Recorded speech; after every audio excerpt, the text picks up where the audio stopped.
is very close to my heart. It's very close to my heart, you know. And in today's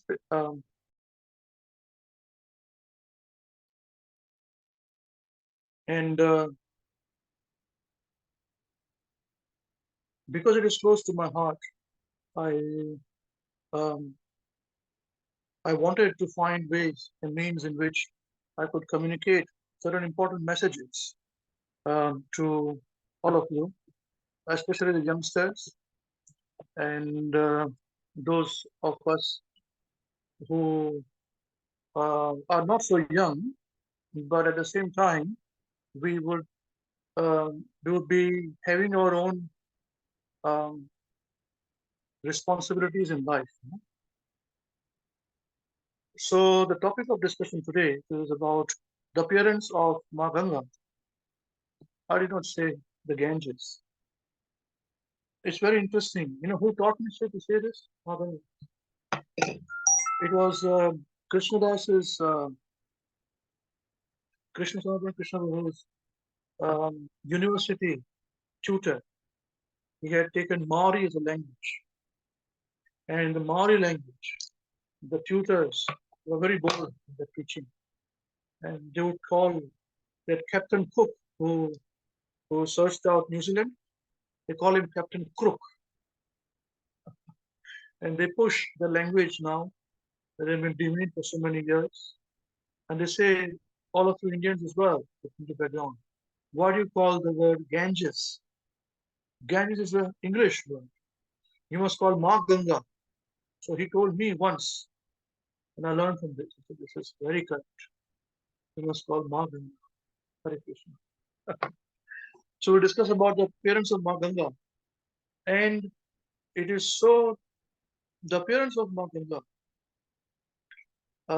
is very much connected with the traditions and the culture that we have in India. So the traditions and culture that we have, which we are very um, very fast in forgetting, and um, this is the revival of that process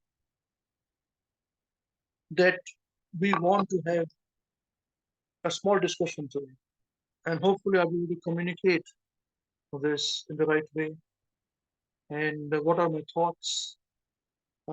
Because you see, many times, if some thoughts are with you for a long time, to articulate it out, it may take a bit of time or it may come in a different way. You don't never know. So let's work with prayers first. But before that, let us start with a small mood in which we are going to start this discussion. So I wanted to communicate that Ma Ganga, appearance of Ma Ganga on earth, there are not one in the scriptures, the Bhagavatam and the scriptures. There are three different appearances of Ma Ganga on earth. Okay? She appeared in three different ways, three different times. It's a very beautiful understanding of it. So how do we understand which is correct? Let us see what are those three ways in which she appeared.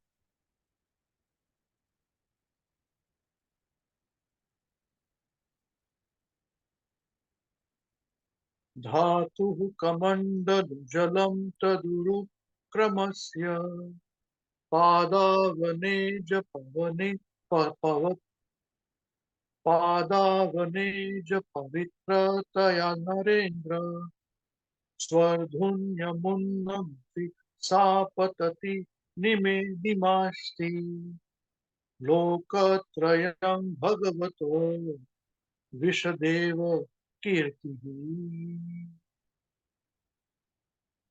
धातुः कुमण् धातुः कमण्डलभुजं तदुरुक्रमस्य पादावने च पवति त्रया नरेन्द्र स्वधृन्यमुन्नति सा पतति निमास्ति लोकत्रयं भगवतो विशदेव कीर्तिः. So this is a verse we find in the 8th canto of Srimad Bhagavatam, chapter 21, verse number 4. Now, in the word word synonyms, the first word is Dhatuhu. Dhatuhu is another name for Lord Brahma.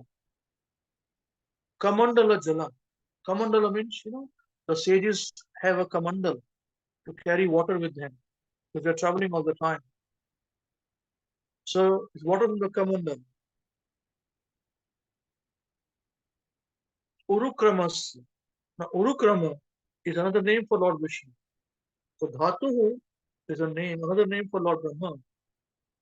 Dhatuhu kamandalu jalam tadurukramasya. So Urukramasya means of Lord Vishnu. Padavaneja pavitrataya narendra. Pada vaneja means pada avaneja pavitrataya. That means pada means feet. Pavitrataya means to wash. Avaneja means because of washing the lotus feet of Lord Vishnu and thus being transcendentally pure. So here Lord Brahma has washed the lotus feet of Lord Vishnu. Now, Urukramasya is another name um, for Lord Vishnu, yes, for in his incarnation of Upendra, the dwarf Brahman. Then Narendra means, O king. Swardhuni, Swardhunya Bhuna Bhasisa Patati Nimasti. Swadhuni means a river named Swadhuni. It's in the celestial world. It's not on earthly planet. So we've got information. This is how deep our culture is. Our books are, scriptures are. We should be transcendently proud of this. No other religious scriptures in the world gives you this kind of details. In the heavenly kingdom, there's this river called Swadhuni. Swardhuni. Abhun Nabasi Sa Patati.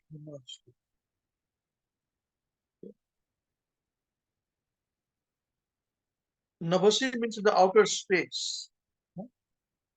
Nabha means sky, in outer space. That water flowing down.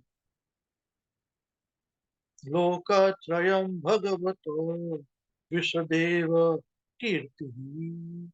Lokatrayam means three words. Trayam means three. Loka means word. Lokatrayam Bhagavato. Bhagavata means the Supreme Personality of Godhead. Vishadeva, so purified. Kirtihi means the fame of the glorious activities. So what we understand is this, that when Lord Brahma washed the lotus feet to his Kumandalu of Lord Vishnu, especially in his form of Lord Upendra, the dwarf Brahma.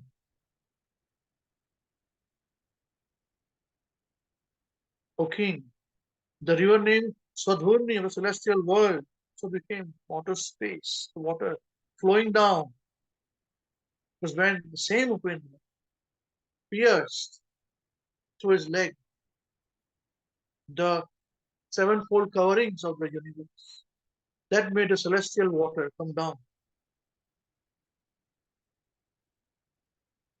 The Supreme Personality of Godhead so purified, just like the fame of the goddess of glorious activities.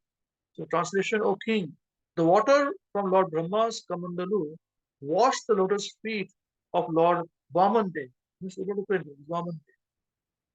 who is known as Urukrama, the wonderful actor. Thus, the water of the Ganges, Ma Ganga, which went flowing down from the sky, purifying the three worlds like the pure fame of the Supreme Personality of God. In the purport, this highlighted parts, the purport says that here we understand that the Ganges, Ma Ganga, began when the water from Lord Brahma's Kamandalu washed the lotus feet of Lord Vamande. Okay. So this is, if you remember, in the pastimes of Lord Vamande and Bali Maharaj, how Bali Maharaj gave away everything to Lord Vamande. And in two steps, he asked Lord Vamana, the dwarf Brahmana, Lord Vishnu asked for just three steps from Bali Maharaj. Bali Maharaj thought, what is a small child going to take in three steps? Ask for more. He said, no, I'm happy in three steps. Because Bali Maharaj, although a great devotee, he was in the Asura, demoniac by then, although a devotee. And that's how all the demigods had lost everything to Bali Maharaj because so powerful. And Bali Maharaj is the grandson of whom? The Lord Maharaj. So he was a great devotee, no doubt. We discussed this in the past time. I've given a class on this discourse of how then he was deceived by Lord Vishnu in the form of Vamande, the dog Brahman, who to protect the demigods, the devas, asked for the three steps. And those three steps, the first two steps, he conquered the lower, middle, and high planetary system. And while high planetary systems were to be done, his toe pierced the seven-fold covering of the universe, the whole material world. And that's when the celestial body, the water, which comes from the lotus feet of Lord Vishnu, so the Garbhodak, the Karanadak, which is the Karanadak water, came down rushing. That's how Maganga appeared. Okay. And then third step is yet to be taken. So Vamadev asked, where do I put my third step? I've taken everything. Because he was the king of all the worlds. Lower, middle, higher, everything was taken with two steps. So Bali Maharaj said, my head is still there. My vachan, my words will not go in waste. So please put your lotus feet on my head. That's how Lord Vamande was pleased. So here, and then that's when Lord Brahma washed the lotus feet of Vamanda. But in the fifth canto of the seventh of the Ganges, Ma Ganga began when Vamandev's left foot pierced the covering of the universe, so that the transcendental water of the causal ocean leaked through. Okay, so first way is when Lord Brahma was washing the feet of Lord Vishnu. That's when the water became celestial, became Ma Ganga. Second explanation, second way in which appeared was through the piercing of the universe, we discussed with Vamandev. The causal ocean leaked through. And elsewhere also it is stated that Lord Narayan appeared as the water of Ma Ganga. That means actually the celestial water of the causal ocean, where original Karanadaksaya Vishnu rests, that causal original water, which is Ma Ganga, comes from the perspiration of Lord Vishnu or Narayan's lotus feet. That's what it is. He appeared as Lord Narayan.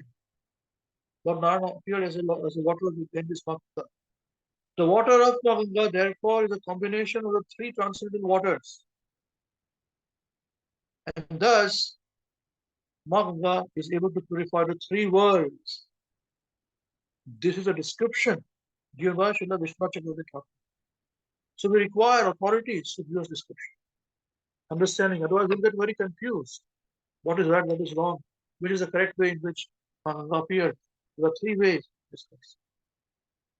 Now we'll take this discussion further. How she appeared and what is the story behind it. But before that, let us fold our hands, close our eyes, and meditate for a while, just for about 2-3 minutes. Do our prayers.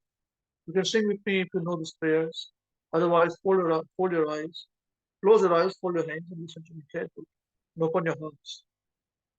Please repeat after me.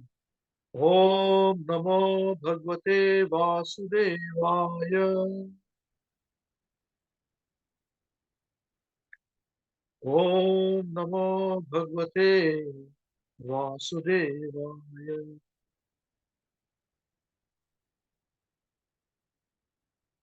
Om Namo Bhagavate Vasudevaya.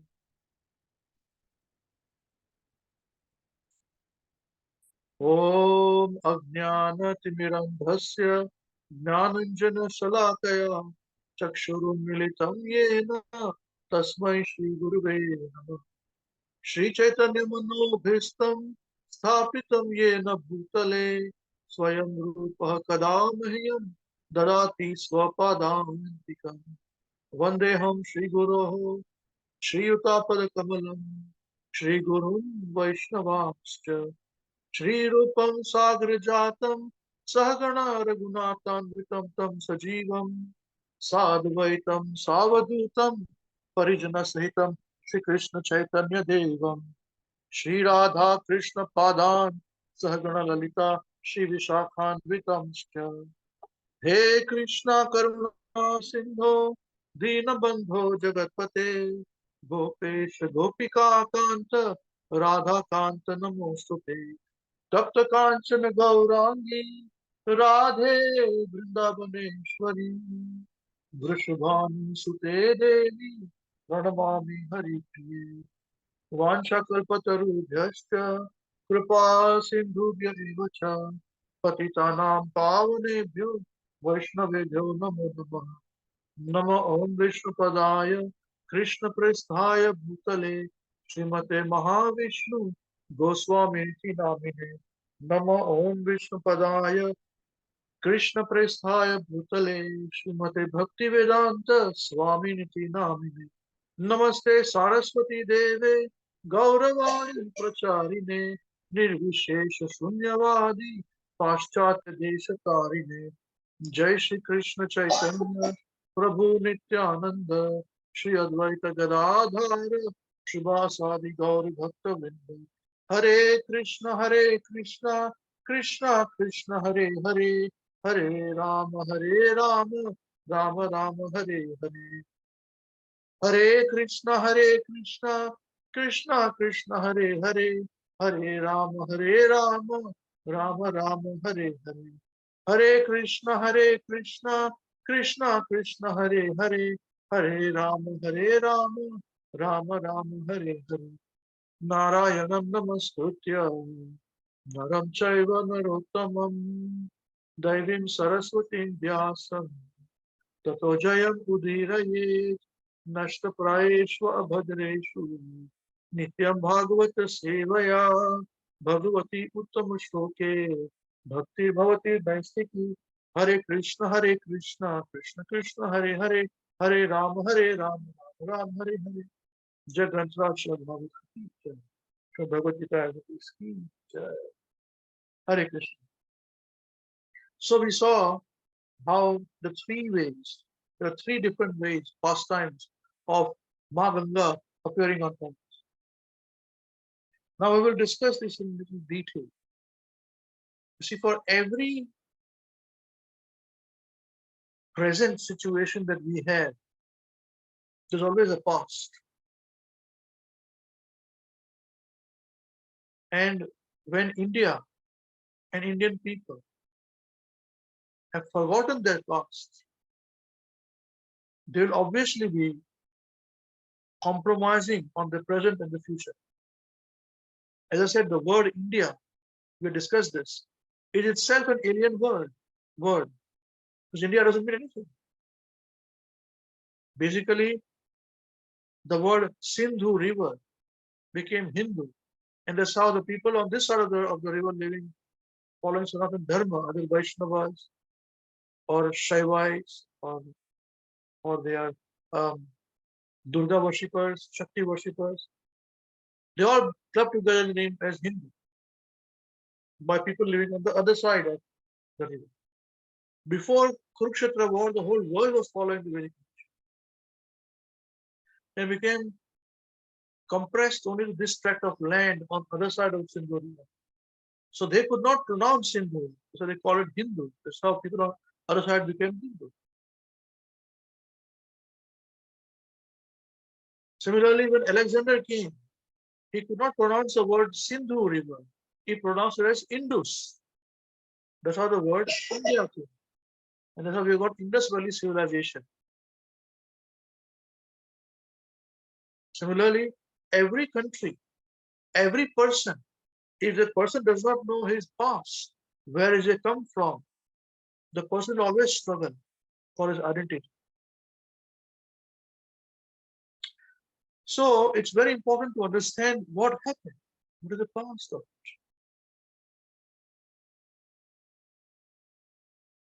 The past of this is way that it goes far beyond. We have to discuss King Sagara from antiquity. He's not some 1,000-year-old king. His antiquity, thousands of years old. But to understand who's Sagara, we have to understand his ancestors. And when you understand his ancestors, you understand that Lord Ram also appeared in Sagara dynasty much later on. So we are going far into antiquity. This is the depth of our spiritual knowledge, spiritual culture. How beautiful it is. Now listen very carefully. I'm reading out some names. Okay, be attentive about this because we are talking about the descendants. So we start with King Harishchandra, the great Harishchandra. He is known for his truthfulness. Harishchandra's son is Rohit. And in his dynasty, King Sagara appeared. And King Sagara's history, his life, there's a relationship with Kapil Muni, incarnation of Krishna, who inaugurated the Sankhya philosophy. And then we will understand the destruction of the sons of Sagara before the appearance of Ma Ganga. So son Rohita is the son of Harishchandra. So Rohita's son is known as Harit. The son of Harit is Champa. Now hold on. You're talking about whom? Harishchandra. So far away, even before Lord Ram's appearance. His son Rohita, whose son Harita, his son Champa. Now what is Champa? Champa is that king who constructed the very famous Champapuri. You heard of Champapuri? Well, I can tell you, Champapuri exists even today. It's in the Bihar area. Champapuri then became the capital of King Lomapad in the Anga dynasty. This is mentioned in Ramayana much afterwards.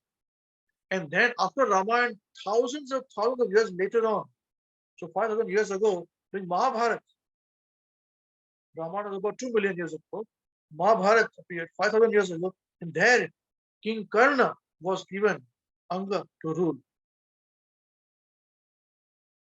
He was also given another city, another city called Malin by the king of Magad, Jarasandha, enemy of Krishna. Now, Champapuri is so famous that over a period of time, even the followers of Jain, there one of their Tirthankars was born there, called Vashu Puji. One of the 12 Tirthankars. You see?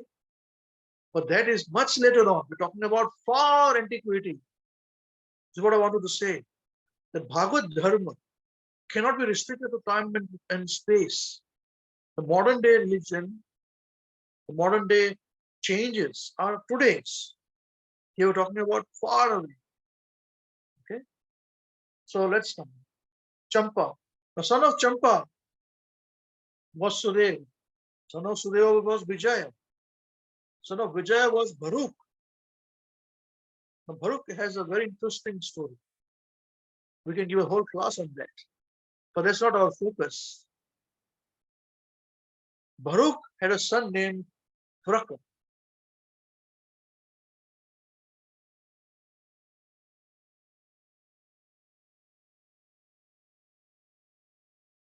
Baruch, Bahuk. So Vakra had another son by the name Bahuk. So Baruch had a son, Vruka, and from Vruka came Bahuk. Now,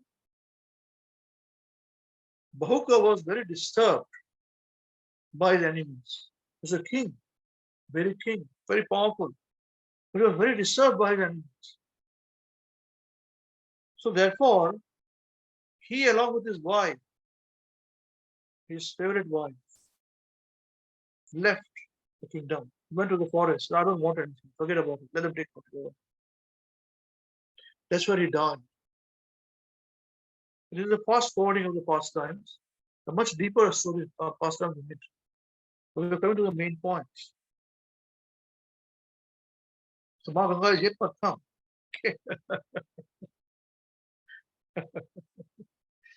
Because the personality who brought Ma Ganga comes much later on. And Bhagirath, you must have heard the name, King Bhagirath. He's the personality who brought Ma Ganga. So we're going much ahead. So Bahuk left home, went to the forest along with his wife, and he died there in the forest. Now, in the original days, olden days, the wives were very chaste to the husband. So the wife decided to commit sati. So I can't live without her. So she wanted to commit sati in the funeral pyre of her husband. So wherever the husband went, the wife followed him. And they would know where he was going. So that we don't know where they're going, which part of the world or universe they are living, going to be born again. They knew everything. But what happened was that when she wanted to commit sati, a great sage named Aurva, he intercepted her. He forbade her. You cannot commit sati because she was pregnant. He got to said you got no right to do. Sorry, now you have to live. And you're a child of the king. So you can't commit. So she was saved. She was not saved. She did not allow to commit sati. But there were other queens of this king who died. They're very jealous. How come this woman is pregnant and we are not pregnant? So many millions of years ago also, because the material world, jealousy existed. So they gave poison to her. So the child gets killed in the body. Just see. Many of us, we don't do it even now, in this age. Ghor age of Kali. They did it at that age.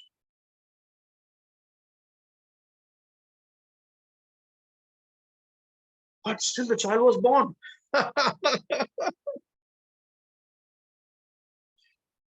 If Krishna wants it, nobody can destroy it. Mare Rakho, Mare Krishna Rakhe ke, Rakhe Krishna Mare ke.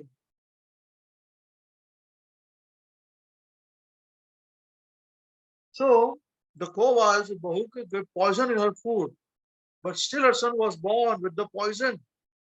And that is the reason why the son was named, because he was born with poison. Sagara. Sa means Sangat, with. Sa means with, along with. Gara means poison. That is the meaning of Sagara. Yeah. Then, following the instructions of the great sage Aurva, Sagara became the king. So he was the son of the king. And he became very powerful king. So powerful that there were many tribes, powerful tribes, who were non-Aryans. Aryans mean non-Vedic followers. They were living like animals. The names are Yavanas. Yavanas are people from Turkey and Middle Eastern region, European region. Europe was still down, dark ages still very recently. Before the British came to India, it was in dark age, the whole of Europe and America and British, everyone. Their kings over there did not even have proper jewelry to wear. I'm telling you this. Now that the queens, they wear throne which was made of iron, not even gold. This was their kingly situation before they came into India. I'll come to that. I'll come to that. So King Sagara became very powerful and he reformed these kinds of tribes. It's mentioned in the Bhagavatam, tribes and people around the world by the name Yavanans, Shakas, Hayas, and Barbaras. See, Barbaras, it's a name from where barbarians came. He did not kill them, he reformed them. He was very kind. It's mentioned in the Bhagavatam. He did not kill them, he could have, but he reformed them.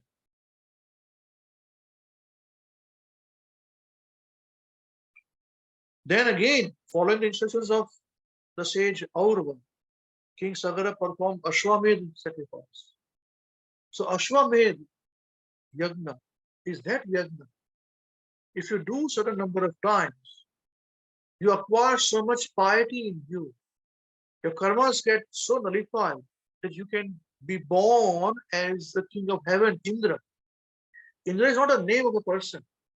Indra is a designation. So that is why there are different Indras and different Manus.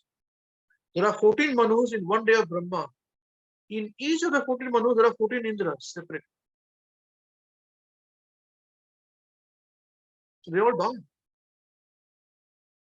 And Brahma dies at the end. Still he dies.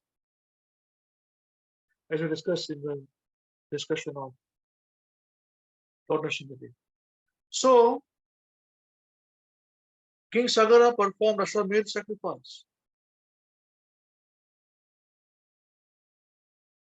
But the horse was stolen by Indra. He did not want King Sagara to become Indra. His place is, my God, he'll come, what will I do, So he stole. King Indra came from heaven and he stole the horse of Ashwamedha. Because it is like this, Ashwamedha, you perform those sacrifices and wherever the horse go, you conquer those kingdoms. But here the horse is stolen. Nobody knows where the horse went. So what to do? He's stuck in the limbo, King Sagara.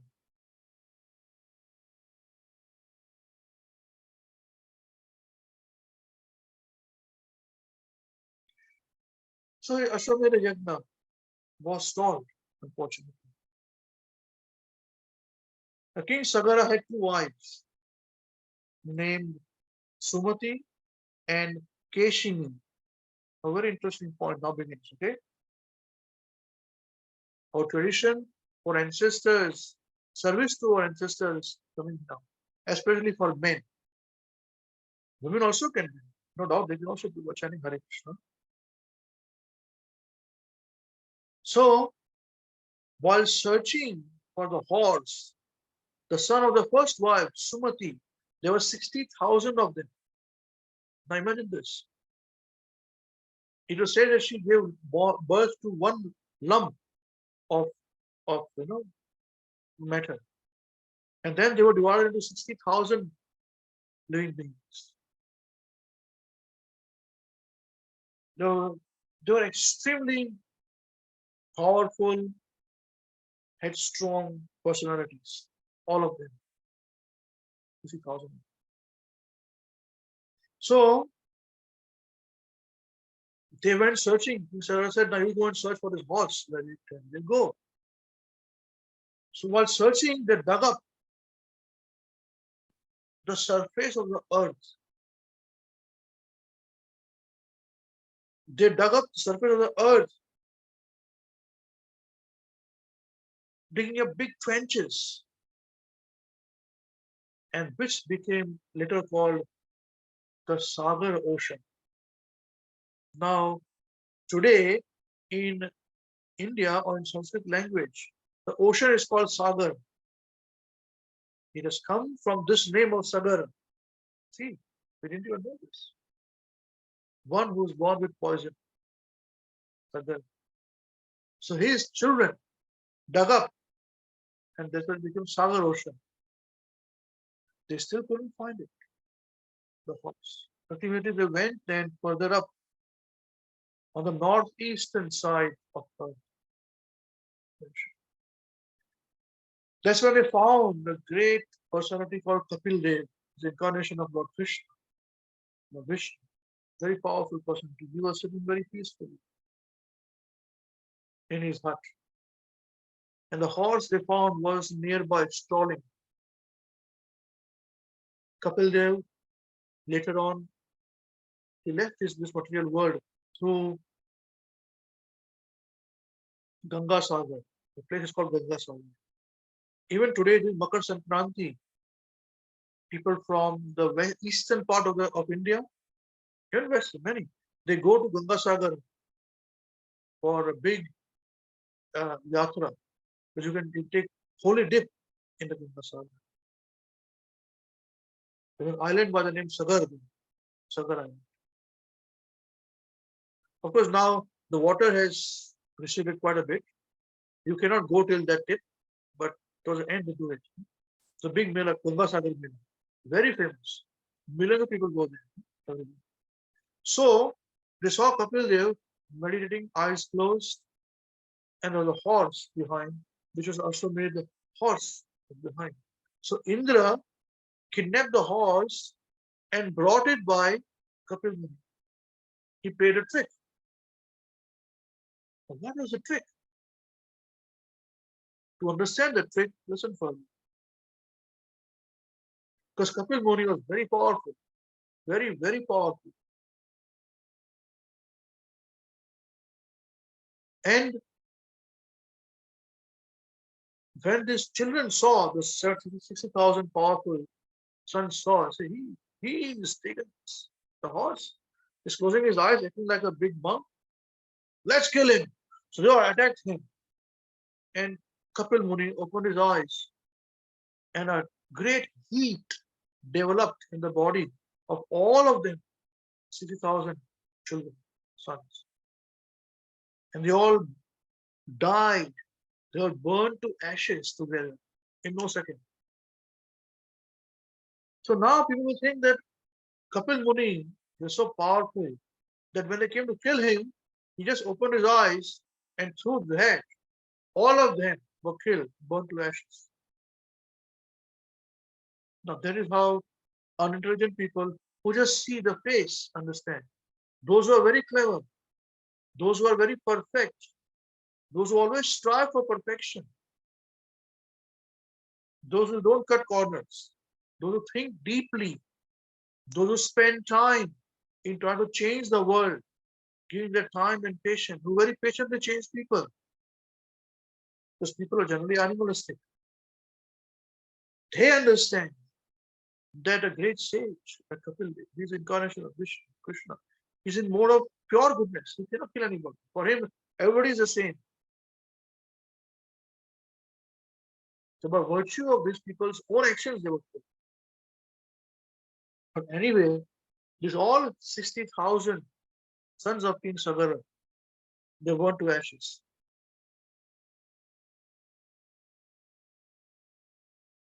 Now here, King Sagara became very sad and morose. Now, from his second son, second wife, Sumati was the first wife. The second, the son from the second wife, Keshini, the son's name, Asmanjas. I like this name very much. The son's name was Asmanjas. Now, Asmanjas is the wife of his second son from his second wife. He is a very different character. Because again, his pastimes are very different. Asmanjasa's pastime. We won't dwell there. It's a bit, will be disfocused. He had a son by the name Amshuman.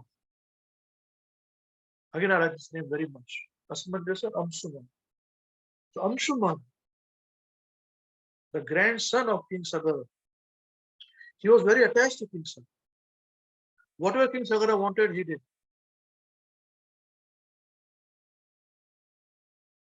When he grew up, he understood that his uncle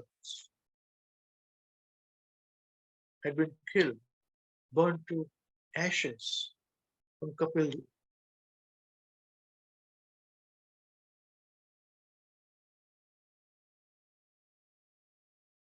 And the horse was with Kapil. So Amshuman later searched for the horse and delivered his uncle. So he approached Kapil Muni. Amshuman he saw both the horse and Kapil Muni. And he offered beautiful prayers to Kapil Muni. There are very beautiful descriptions of it. How he offered these prayers to Lord Kapil Muni. Very pleasing prayers. This pleased Kapil Muni very much. And he allowed him to take the horse.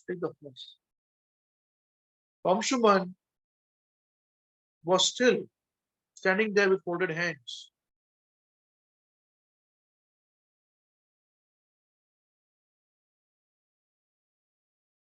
So Kapil Muni understood that Amshuman wanted his forefathers, his uncle's ashes to be delivered as well. They were burnt to ashes. There's a question of deliverance.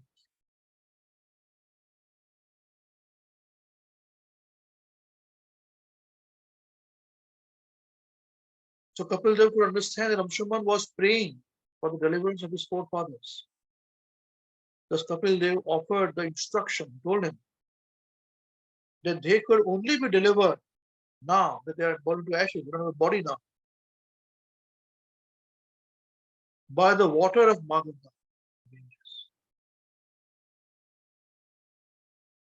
That's why we, in the Vedic way, people take the ashes of the dead and flow it in the water of Ganga. This is the reason. Amshuman then offered his respectful obeisances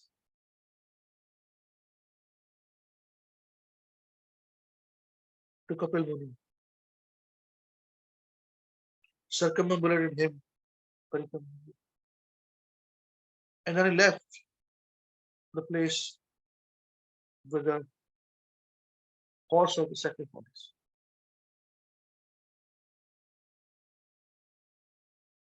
And then his grandfather, King Sagara, could complete his yajna of Ashwamedha. And on the advice of the sage Aurva, he's still there, he attained salvation. He handed over the kingdom to Amshuman, attained salvation. Now let us talk about the descendants of Amshuman. So we had Sagara, we came to Sagara. Sagara has two wives. One wife has 2,000 kids, children, who were killed, burnt to ashes by Kapil Muni because they unnecessarily created disturbance of Kapil Muni. And then a second wife, son, Asmanjasa. His son, Amshuman, got the horse.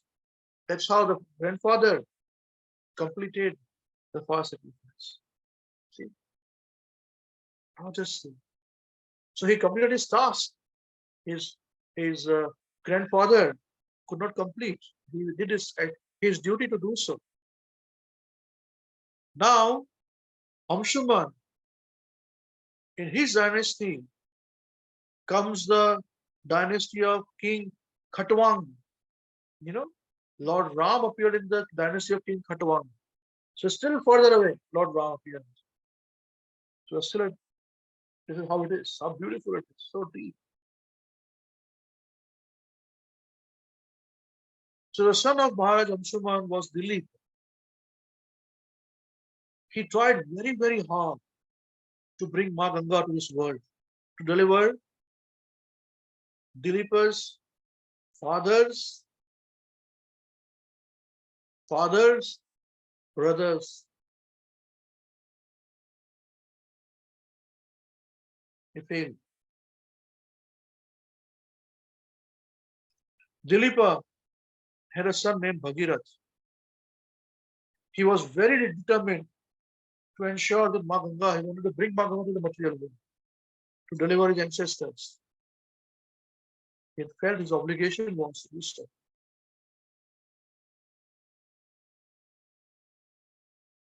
And for that purpose, he underwent severe tapasya, austerities. So much austerity he performed that Ma Ganga actually appeared in front of him, made herself visible. Because she was not existing on earth till the time.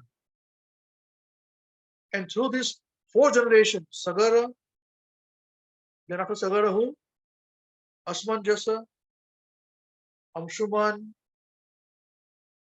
then Dilipa, and Bhagirath. They all were searching for Ma Ganga. So she appeared for his austerities done by King Bhagirath.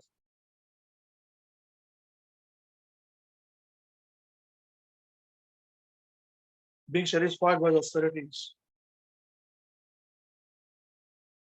And she wanted to give him some benediction. What do you want, Dasa? So Bhagirath, King Bhagirath said, "Sir, I ask you, please deliver my forefathers, because only through your water, when their ashes are put in your water, they will get salvation. Moksha.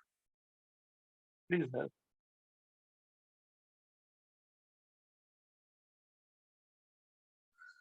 So Mother Ganga agreed to come. Yes, I'll come. But she put 2 conditions. First is that she wanted a suitable person, a suitable maid, to be able to control her waves, which is very powerful.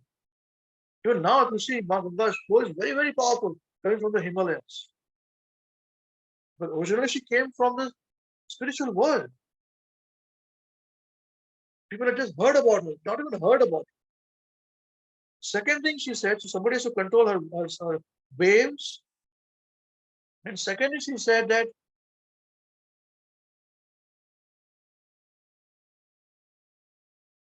she did not want.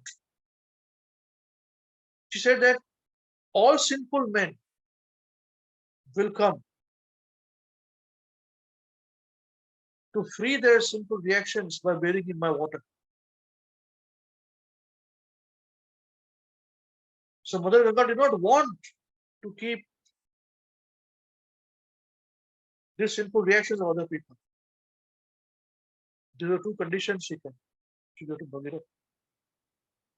First was, how will the water be controlled when she comes? And second is that people will just come and take her bath in her, and she will accumulate sins of everybody. What will she'll become sinful? I mean, she didn't become sinful, but she didn't want to have this sinful reaction of other people. What to do?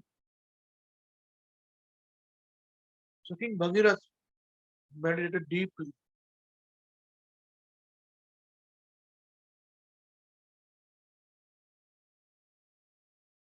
This discussion we will see in little detail. We have to learn a few things from it. So Ma Ganga asked this question. Ma Ganga replied when King Bhagirath asked her, "Please come and deliver my forefathers." So she said, "Koapi dharayata vegam patantyama mahintale anyatha bhutalam dhritva drupayasye rasatalam." So she said, "Mother Ganga, replied, when I fall from the sky to the surface of the planet Earth, the water will certainly be very forceful. So who will sustain that force? So she said, if I am not sustained, I shall pierce the surface of the earth and go down to Rasatal and Patal area of the universe.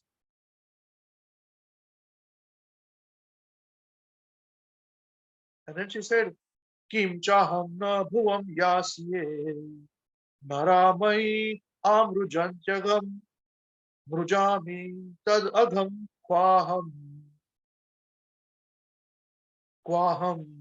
rajam statra vichintyatam. She said that, O king, I do not wish to go down to the planet Earth. He said, I don't want to come to Earth. For there, the people in general will bathe in my water to cleanse themselves of the reactions of the sinful deeds. When all these sinful reactions accumulate in me, how shall I become free of them? She, all the sinful reaction goes to her. You must consider this very carefully, she said. Give me answer to these two things, and I'll come and say and deliver your forefathers. So King Bhagirath thought deeply, and he gave a very nice solution, which is beneficial to even today. It will go on for the next 10,000 years. He said, Shri Bhagirath Uvacha Sadhavo Nyasinah Shanta Brahma Brahmistha Loka Pavanaha Haranti Aghamte Anga Sangha Teshvaste Agha Abhidrahi. So he said that Bhagavad Muni said, Sadhavaha means saintly persons, Nyasinaha means sannyasi, Shanta means very peaceful people, Brahmistha, expert in following the regulative principles of the Vedic scripture, Lokapavanaha, who are engaged in delivering the entire world from fallen condition. Haranti Aghamte Anga Sangat. The Haranti, they shall remove Agham, the sinful reactions of life. Te means of you, Mother Ganga. Anga Sangha, by bathing in the water of Mount. So he said, King Bhagirath said, those who are saintly because of devotional service and are therefore in the renounce order. See, renounce order sannyasi doesn't mean one has to renounce family. It means one can be with the family and still be sannyasi. One has to act accordingly. So Bhagirath said, those who are saintly because of devotional service and are therefore in the renounce order, free from material desires, and who are pure devotees, expert in following the regulative principles mentioned in the Vedas, are always glorious and pure in behavior, and are able to deliver all fallen souls. When such pure devotees bathe in your water, the simple reactions accumulated from other people will certainly be counteracted. For such devotees always keep the core of their hearts the Supreme Personality of Godhead, who can vanquish all sinful reactions. Because these devotees keep Krishna in the core of their hearts, and Krishna can vanquish all sinful reactions. So when these people bathe in you, my Ganga, that's when you will relieved of all the sinful reactions. So see, Srila Prabhupada says that Mother Ganga is available to everyone for bathing. Therefore, not only will sinful persons bathe in the Ganga water, but in Haridwar and other holy places where Ganga flows, saintly persons and devotees will also bathe in the waters of Ganga. So devotees and saintly persons advanced in the renounced order can deliver even Ganga. See how powerful it is. Tirthi kurvanti tirthani swanta stena gadabhuta. How beautiful it is. So because saintly persons always keep the Lord within their core of their hearts, they can perfectly cleanse the holy places of all sinful reactions. Therefore, people in general must always respectfully honor saintly persons. It is ordered, not requested, it is ordered that as soon as one sees a Vaishnava or even a sannyasi, one should immediately offer respects to such a holy man. If one forgets to show respect in this way, one must observe a fast for the day. This is the Vedic injunction. One must be extremely careful to refrain from committing offenses at the lotus feet of a devotee or saintly person. There are methods of prayashchitta, atonement, but they are inadequate to cleanse one of the sinful reactions. One can be cleansed of sinful reactions only by devotional service, as stated in the history of Ajamin. Let us say that only a rare person, it is mentioned there, Kechit Kevalya Bhaktya, whose sinful reactions will be eradicated, is mentioned there in the sixth canto. He says, Kechit Kevalaya Bhaktya Vasudeva Parayanaha Agham Dhanuvanti Katsnena Niharam Eva Bhaskaraha. That only a rare person who has adopted complete unalloyed devotional service to Krishna can uproot the weed of sinful reaction with no possibility that they will revive. So whenever weeds come back, he can do this simply by discharging devotional service, such as the sun can immediately dissipate fog by its rays. Only by unalloyed devotional service to Krishna. So if one is under the protection of a devotee and sincerely renders service unto him, by this process of bhakti yoga, one is certainly able to counteract all sinful reactions. How beautiful it is. So this is how King Bhagirath said that this kind of people, when they will bathe in you, Maganga, they will take away, they will purify you of all the sins which you have accumulated, of all the sinful people. Otherwise, people just go there to bathe and they commit the sinful activity again. So, like a cloth woven, second answer he gives. But who will then control Maganga when she comes? He says, Dhara yitsyati te vegam rudrastvatma sharirinam yasmin otam idam protam vishvam sativa tantushu. She is like a cloth woven by threads extending for its length and breadth. When a cloth is woven, when we weave cloth, we wear our clothing from length and breadth. This entire universe, in all its latitude and longitude, is situated under the different potencies of the Supreme Personality of Godhead, Lord Shiva. He is an incarnation. Lord Shiva is an incarnation of the Lord, and thus he represents the super soul in the embodied soul. He can sustain your forceful waves on his head. So the water of Ganga is supposed to rest on the head of Lord Shiva. Lord Shiva is an incarnation of the Supreme Personality of Godhead who sustains the entire universe by different potencies. In the Brahma Samhita, it says, Kshiram yatha dadi vikara vishesha yoga sanjayate nahi tatah prutagasti hetoho ye yah sambhutam pitaka samupaiti karya govindavadi purusham tamaham bhajami. So milk changes into yogurt when mixed with a yogurt culture. But actually, yogurt is constitutionally nothing but milk. Similarly, Govinda, the Supreme Personality of Godhead, assumes the form of Lord Shiva for the special purpose of material transaction. Offer my obeisances to Lord Govinda, so to speak. So Lord Shiva is the Supreme Personality of Godhead in the same sense that yogurt is also milk, Although at the same time, it is not milk. For the maintenance of the material world, there are three incarnations: Brahma, Vishnu, and Maheshwara, Lord Shiva. So Lord Shiva is Vishnu in an incarnation of the mode of ignorance. That's why it's called Guna Avatar. Lord Brahma is also called Guna Avatar. Although he dies, the material, his body is not spiritual. He dies.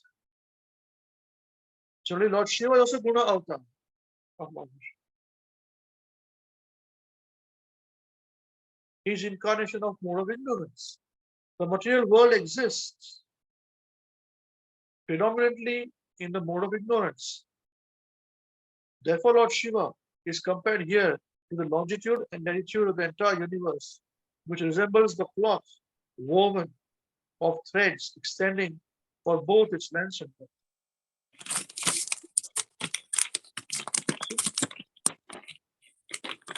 So you must not misunderstand as Lord Shiva to be as good as Lord Krishna. No, he's not.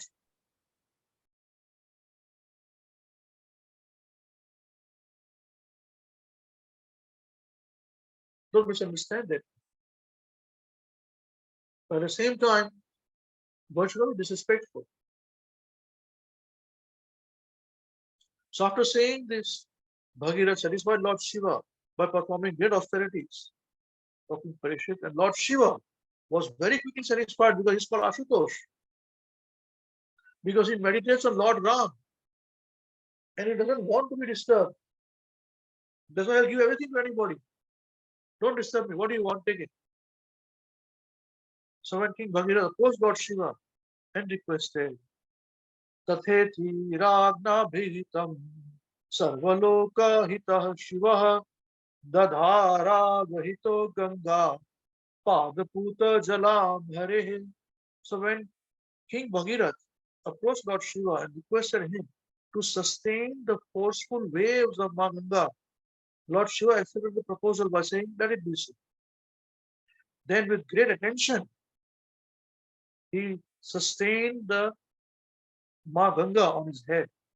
For the water of Ganga is purifying, having emanated from the toes of Lord Vishnu. See, I told you initially that so the perspiration of the toes of Lord Vishnu is the celestial water which is come, originates, causal ocean. Is this causal ocean which is Ganga? That is how appearance of Ganga came. And Ganga then purifies all living entities.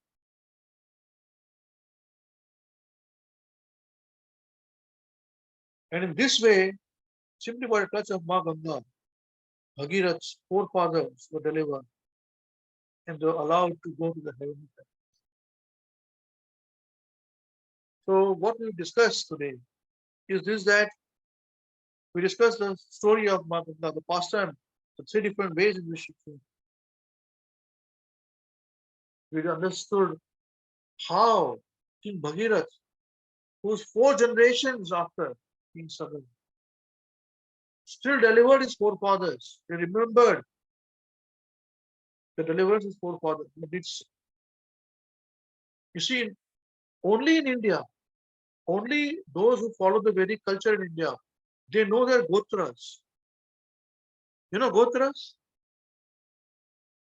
Gotra is where you, to which sage you are connected with is mentioned. You can know. So that way you understand your forefathers too. It is mentioned that the forefathers also come back in the same family. That's the reason why you will see that many times some children have got their traits of their grandfather or grandmother. They speak that way, they look that way, they think that way, etc. This is true. So that's why the reason why if you see on the Sraddha ceremony, they say that now the 4th generation will come back again. Now you are free. When suppose when the child when the father leaves the body, that father then leaves the 4th generation person back. ancestors. And he comes back into this family. These are very delicate issues, but only is possible by know the Gotras. And apart from the people who follow the Hindu religion, which is Vedic religion, Sanatana Dharma, they don't know Gotra, especially the Western world or Islamic world. You may not even know your forefather. That is, here you know. So such great responsibility and knowledge we have received, those who are born in the Vedic culture. Don't throw it away. Don't neglect it. We live in India and we discussed about such great ancestry much, much before, which was started from Harishchandra, King Harishchandra. You'll be surprised to know, like what we discussed about that city Champapuri existing even today. Similarly, in the third canto of the Srimad Bhagavatam, when Mahatma Vidur is traveling in different parts of the world for pilgrimage, he also went to a place called Surat, which exists today. Surat. He went to a place called Sauvir, which is parts of Punjab and Sindh. He went to Matsya, which is also called Bairat, Virat Nagar, capital of Matsya Nagar, where Pandavas lived in Matsya Nagar in Rajasthan. These are existing even today. I was telling you, having a discussion. I go to some of the men Sangha group, we quietly sit together and one person contemplate. I was telling them that this Surat is actually, at that time, it is mentioned in third canto, a very prosperous city of Surat. Even today, it is prosperous, I was telling them. And Surat as a city has been conquered and destroyed so many times by the Mughals and even by Marathas. When Shivaji Maharaj wanted money, he would come and conquer Surat and loot Surat and go away. So many times he looted. Because Surat was under the control of Aurangzeb. But still, even today, if you want to make money, they go to Surat. So I said, look at this. I said, yeah, that's right. It is not ordinary. I said, no, there's something more. There's something beyond this. I'll tell you something very important. India is very poor, they say, right? Of course it is poor. It is not so. When the British ruled India for 2 centuries, can you tell me how much money they took away from India? Krishna, you don't say. Any one of you, please, can you just switch on? Unmute yourself. Please unmute yourself and tell me. Don't search on Google now. You will not find it. But tell me. Make a guess. Any one of you. Please unmute yourself and tell me.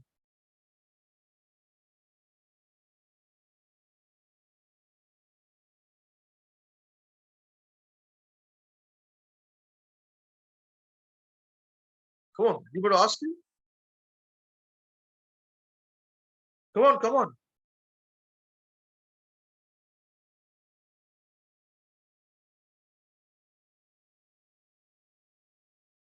No one. Huh? Suchi Madani, tell me. Don't search on Google. You're searching Google, man. Tell me. Make a guess. How much? Half of the wealth of India, I guess. Yeah. How much wealth did they took away? Money wise, quantity wise. Quantity wise, I'm not aware. Any guess? Some millions. Trillion. How much? 1 trillion? More than 1 trillion, I guess. 2 trillion? 2 trillion. Let me make a guess then. 2 trillion. Okay. 2 trillion. All right. Good guess.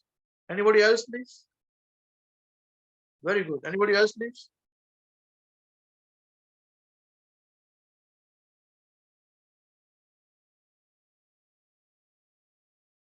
Come on, come on.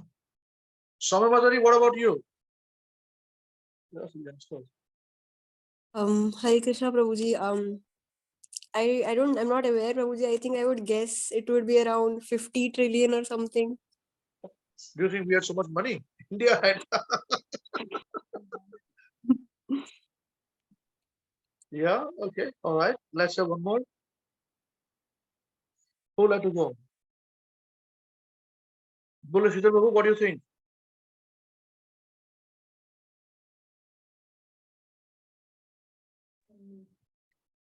Yeah, my guess would be Prabhuji around 3 trillion. 3 trillion. Okay, very nice. Equivalent to Very nice. GDP.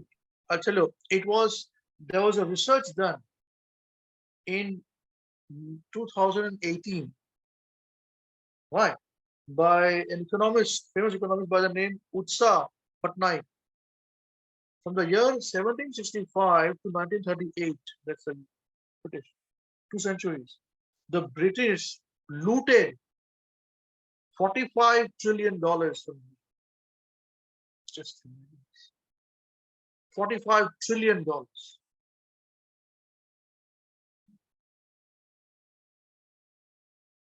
They looted. That's why I started my discussion by saying that all these kings of England and queens, they wore the crown made of iron, not even gold. Now they are all riches because of this looting. They are looters. You see? And what they have done is they have destroyed the Indian culture and the Indian thought and the pride in India. Because now, for everything that we want their approval.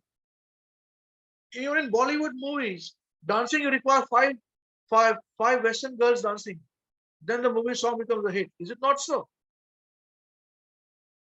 We are slaves of skin color. That's how we Indians are. Sorry, Indians have become. Tell me, where do you find this kind of deep philosophy and knowledge of existence of other world with details that we discussed? Where do we find this linear, this lineage? We can know about these kings and from whose names so many places existing. Ocean rich for asylum. They looted $45 trillion. Tell me, what is the GDP of Britain today? Make a guess. Don't look for Google. Tell me. Tell me now. Tell me, what is GDP of Britain today? All put together, all sales put together. Any one guess? No? Tosri Mazari, what do you think? No, Prabhuji. Okay. What do you think, Tosri Mazari? Make a guess. I have no idea, Prabhuji. No idea, sorry. No idea. Okay. Krishnadas, what do you think? Don't search out. Unless you search out, tell me. If you search out, don't tell me. Be honest.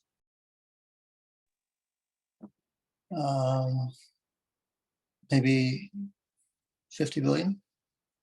No. It is $3.11 trillion.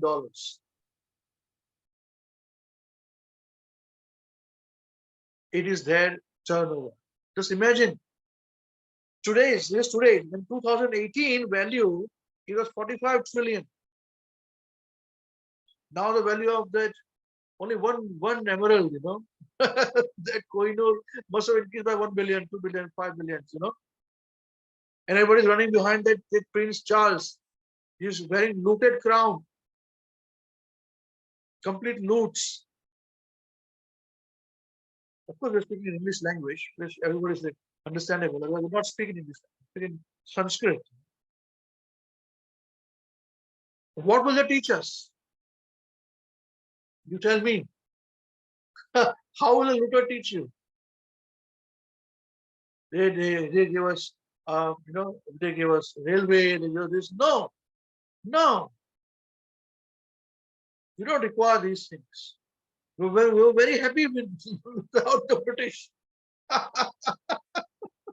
Because they were unhappy, that's why they came into our house and looted.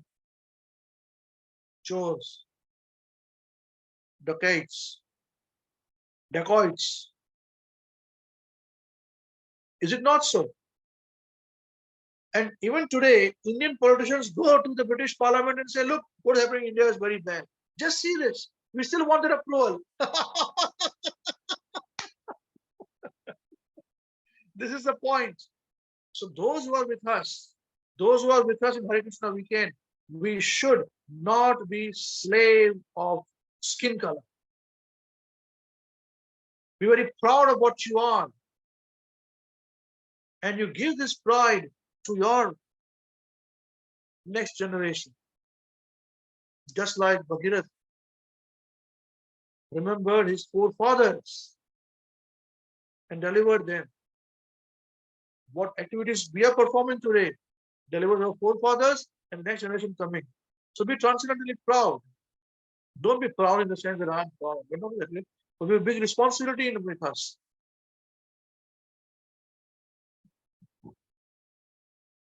And there are big challenges coming. The challenges are in the form of the sudden progress India is making now materially.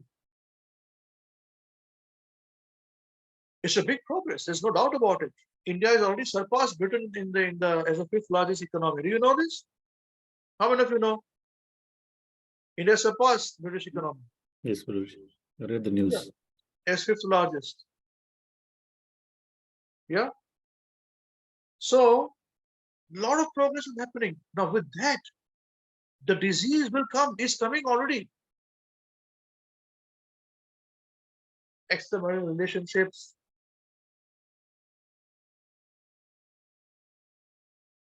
Killing, murder. So many wrong things are going on. Drugs. In the name of advancement, women are drinking, smoking, not wearing dress. Man has fallen down. He's always fallen anyways, you know. It's not supposed to be. I'll tell you one more thing. Do you know this? In the Western world, including in New Zealand, I don't know how much of us we know, there's a big problem going on in New Zealand where now the government has ruled that a child can choose what sex he or she belongs to. So they say, oh, I'm born as a girl, but I'm a man, so I want to have a sex change. And that's all right. They cannot be argued upon. How will a 12-year-old, 13-year-old know this? 7-year-old, 10-year-old.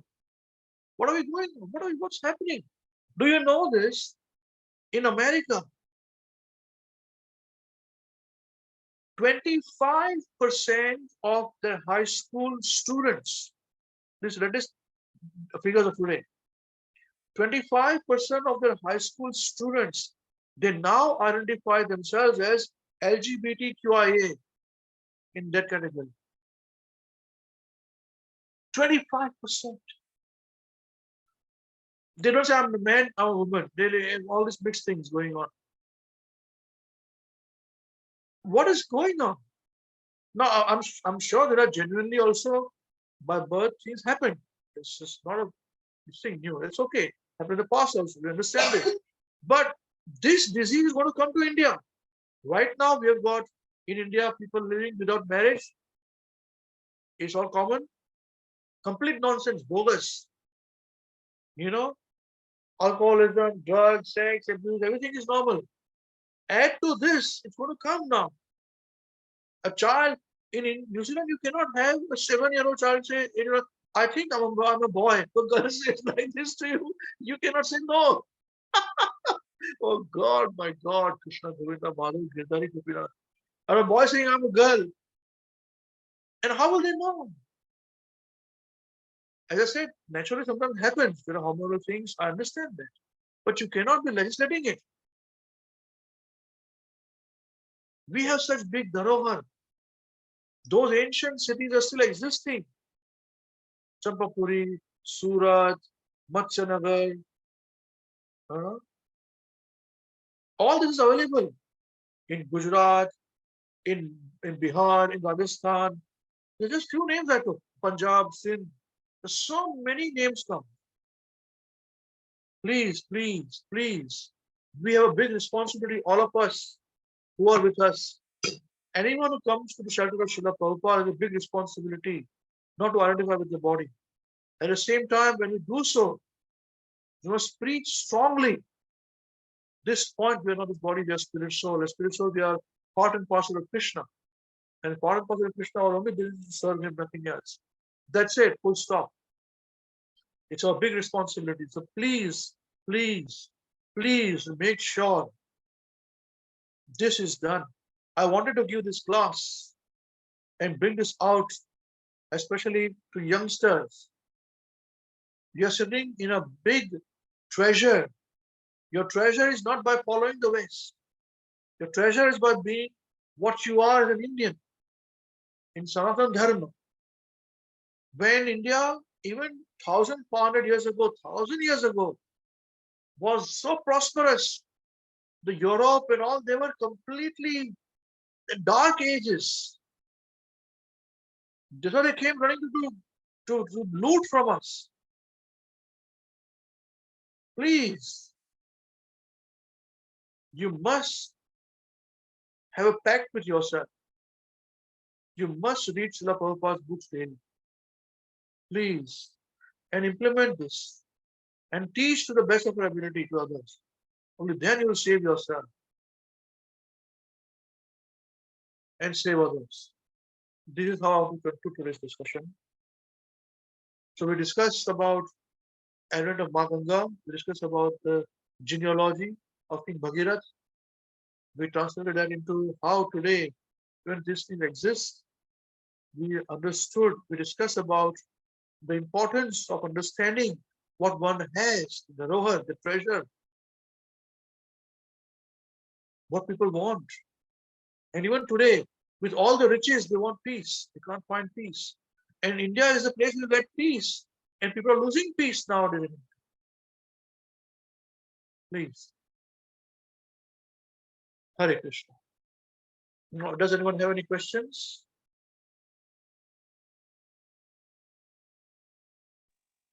Hare Krishna. Hare Bol. Thank you very much for a very nice class. I have a question on when you're talking about how King Bhagirath also liberated his forefathers as well, right? And we also talk about in Krishna consciousness as well, when we perform devotional service and bhakti, we also liberate our forefathers and our ancestors as well. So I'm just wondering how that works, like actually works, as in would they also be in like different bodily stages of life, and then they end up in better situations due to our karma or due to our like bhakti? I'm not sure how that works. Good, good. Very good question. Very good question. See, this is how it works. That there are also forefathers who live in Pitrulok, okay, which is a high planetary system. There are also forefathers who are born in other bodies. But every year, every single year, a true child, son, has to perform something called Shraddha ceremony. There is a particular time period in the year in which Shraddha is performed by family members for their pitrus. What is Shraddha? Pinda Dan being given. Pinda has been given. So this is where the forefathers, if they are struggling with the past karmas of theirs or their forefathers, you're helping them to get liberation from there. Otherwise, if there is no support structure from helping each other, then those forefathers will fall down, down and down. That's why in one of those Shraddha ceremony, there's a situation where the process where you say, I'm here, going to help you. Don't worry, I'm here. The son says, I will liberate you. You don't worry. But there again, they're caught up in the cycle of birth and death. Okay. But that cycle where, because of the past bad karmas, when they're suffering, these pindars and specifying the different devas, demigods, they get some peace from their pangs. That's the reason why it is said that a good putra, child born, son born, is treasured so highly that he can liberate the whole forefathers. See? So even if they are in different bodily situations, if not in Pitraloka, they still will liberate and they get a chance to come back into this earth again and into the family again. Just like the Romans, the followers of Pitrus, ancestors, they worship ancestors. Pitraloka.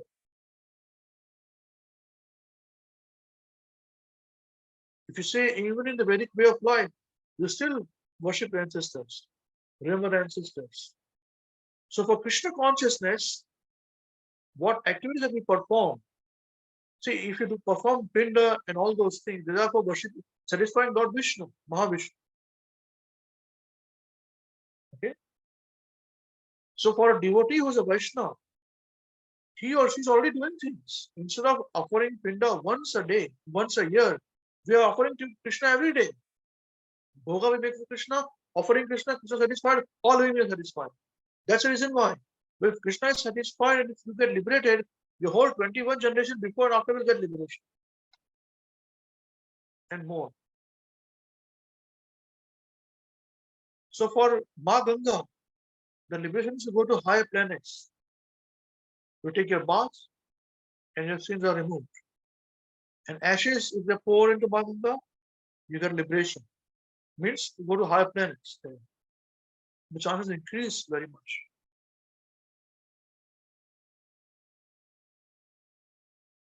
And the same process we get when we following Yuga Dharma for chanting Hare Krishna Mahamantra.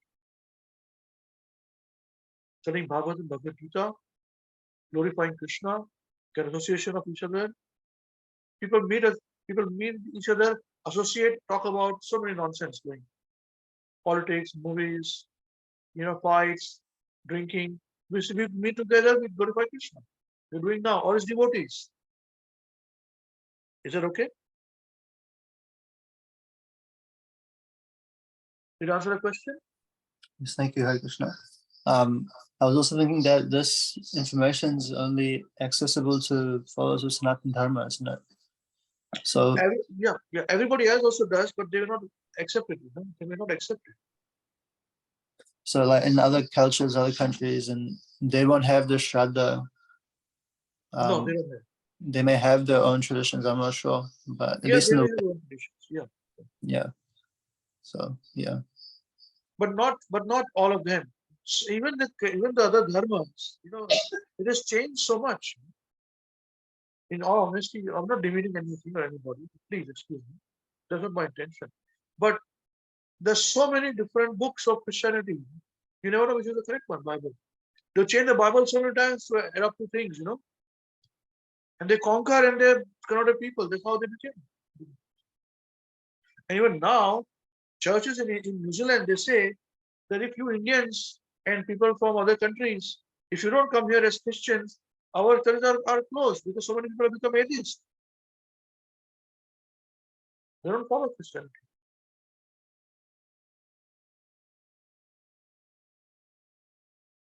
So wherever there is lack of transparency and honesty, even about those interests, potency doesn't exist. All the teachings of Lord Jesus Christ is perfect and pure. Teaching of Prophet Muhammad, may peace be upon him, is perfect and pure. But anybody can distort it, just like if the teachings of Krishna is pure, as he is God, but people can distort it. See? So information is available for everybody. They may not accept it, it's their business. They may also have their own things. Yes and no. We have it, that's important. Because we can trace back our lineage, you see. Because that's why Gotra is very important to know. And if you don't know any Gotra, as a Vaishnava, as a devotee, we have got Krishna's Gotra. I think I mentioned it. What is the name I gave it?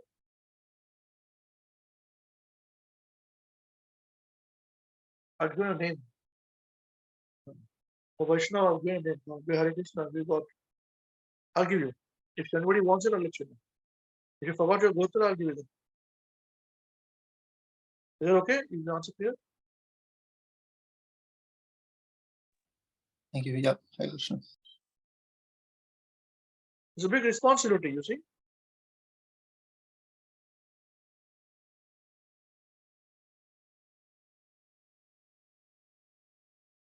It's called Achyuta Gotra, excuse me. Yeah, that's what it is. Achyuta Gotra. If you don't know, just say I'm Achyuta Gotra. This Krishna. Okay, so before we go any further, let us hear. I want to hear one thing in today's discussion which you picked up. No? If you can please let one or two points which are of interest to you, which you picked up today. Thank you. Who would like to go first, please?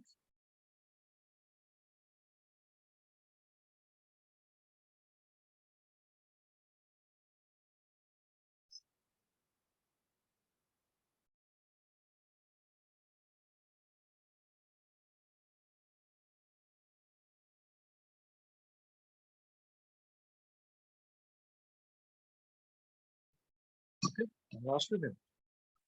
Don't want to? Hare Krishna, Guruji. Yes, Haribol. Thank you, Amrish Guruji, for a very nice, discourse of this topic. Actually, yeah, I think I did not know about actually how Ma Ganga was actually brought into this material world. So very good to hear, Prabhuji. So the most important point that was resonated with me where when Ma Ganga actually expressed her concern about to King Bhagirath that actually if all the simple people, when they take bath in a river, all the actually sins will be accumulated there and she will have that reaction. So the solution letter given where it is mentioned that when the devotees, Vaishnavas, who are the actually pure devotees of Lord, who carry Lord Krishna in their heart, when they take bath, actually that will counteract, actually it will purify the river and even it has actually power to liberate, Ma Ganga itself. So that point actually I found it very important one because that actually highlights the importance of pure devotees of the Lord. And actually, so by serving pure devotee of the Lord is as good as is more actually better than just going and actually taking a dip in Ganga. So I think that's what actually that point actually resonated with Prabhuji. So that's again highlights, the actually serving the pure devotees of Lord is a very important devotional service that we can do. Yes, Prabhuji, thank you. Thank you very much, Hare Krishna.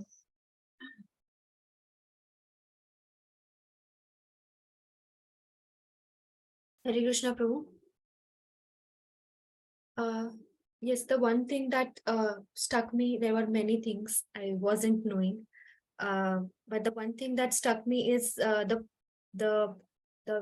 thing that you said in the class, that you have a big responsibility as somebody living in India, somebody belonging to Sanatan Dharma. It is a very big responsibility on the part of a young person like me who is going out, who is studying. And my subject matter is also, fortunately, literature. So I can, very well delve into things like this and can, by my writings or by my verbal connections or whatever means, I can glorify Sanatan Dharma. This is a big responsibility on my part. So today I was thinking of doing many things, but then this particular session was again an agitating thing for me to again start and working hard so that whatever our Guru Maharaj and Srila Prabhupada has given us, we can glorify it to our best of our abilities, so that the world can know how good the Sanatan Dharma is and how treasured we are, the people belonging in India. Very nice. That is my whole objective. I've been thinking for so long to do this class. Very nice. Thank you. Hare Krishna. All the best. Thank you.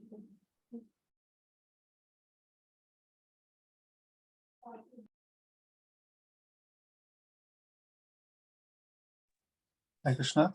One thing I picked up from this class is that we should be very proud of our history, and we should also know that Sanatana Dharma, Bhakti Yoga, what we're following right now is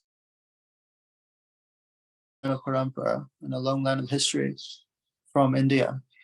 It's not from any other country. We're very lucky to, first of all, be Indian, but also have that inherent connection and even a baseline understanding from birth as well, from what we were taught by our parents, teachers, etc. So that should not be taken for granted. And these sort of sessions are very helpful because it aligns both history with philosophy, and that's something that I that does impact me, quite a lot in terms of the way I think about Krishna consciousness as well. So yeah, that's what I learned. I really like this class today. Thank you. Thank you. It's for people like you, youngsters like you also. Very important. Hare Krishna. Thank you.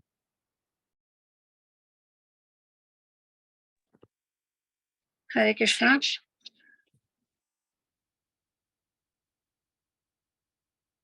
Hare Krishna, dear devotees. Thank you for your realizations.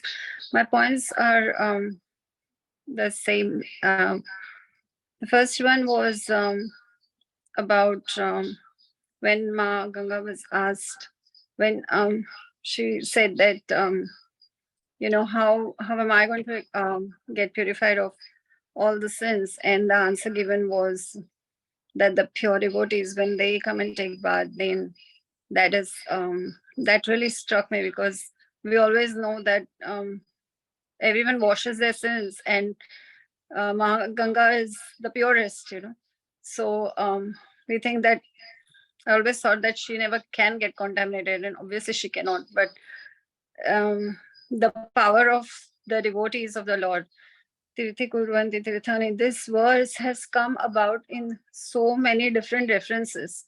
And I remember this verse was being recited in Rajkot. And I remember Srila Gurudev, His Holiness Mahavishnu Goswami Maharaj, also mentioning this point, that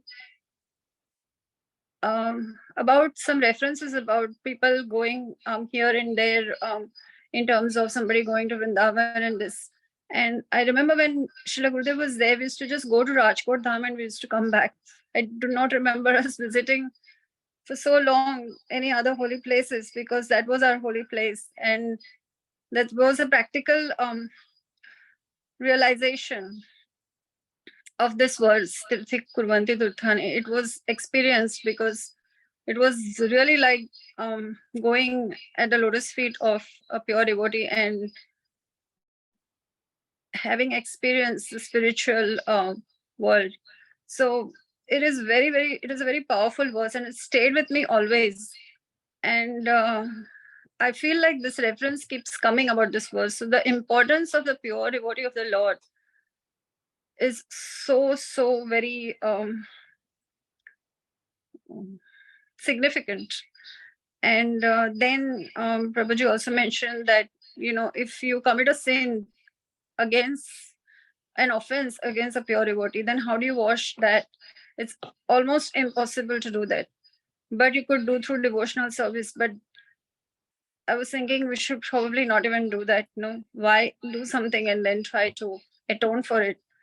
Rather, unknowingly we may have already, because how do we know who is a pure devotee of the Lord? We know there are so many like Srila Prabhupada and Srila Gurudev, yes, but that doesn't mean that everybody else that we are meeting in our day-to-day lives are not. So easy to consider everybody as a pure devotee of the Lord. then at least we don't commit. It's a very hard thing to do, but I think it's a very important reiteration for me that the first offense in the chanting of the holy name is also not to blaspheme the devotees of the Lord who have dedicated their lives for the propagation of the holy names of the Lord. So it's I think it's something that you have to remind, at least for me, to remind.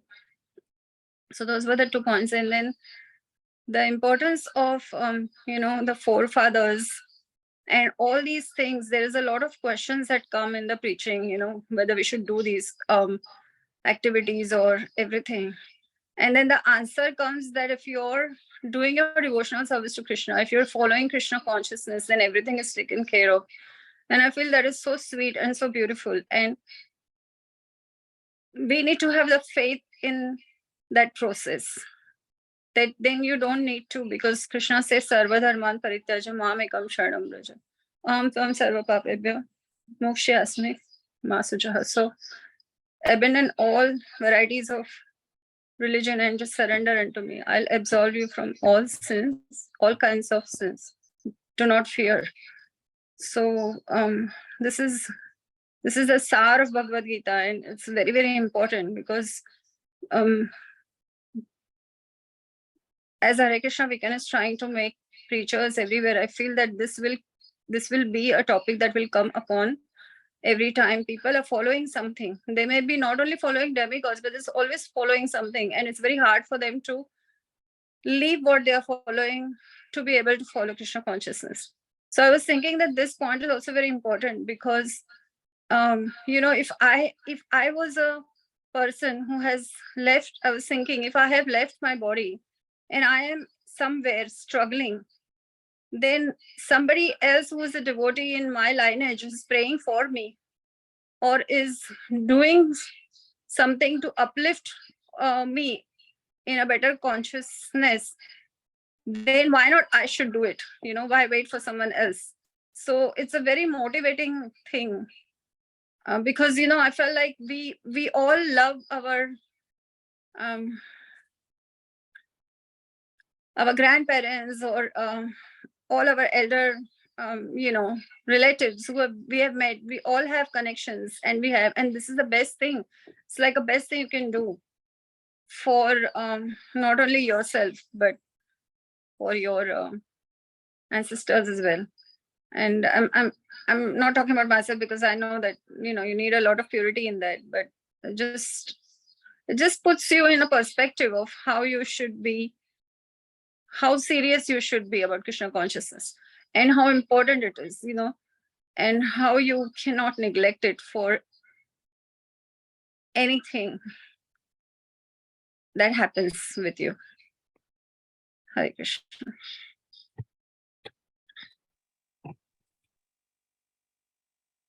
Hare Krishna. Thank you very much. It was nicely put. We saw it about it.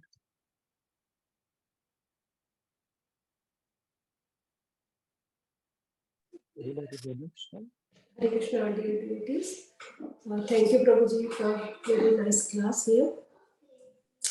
So, as Sheetal Prabhu and Pragya Mataji already shared about how Ma Ganga was actually concerned that all sinful persons will take dip in hers and then leave the sins there, and how she will be. Even she was very concerned about how will she be delivered.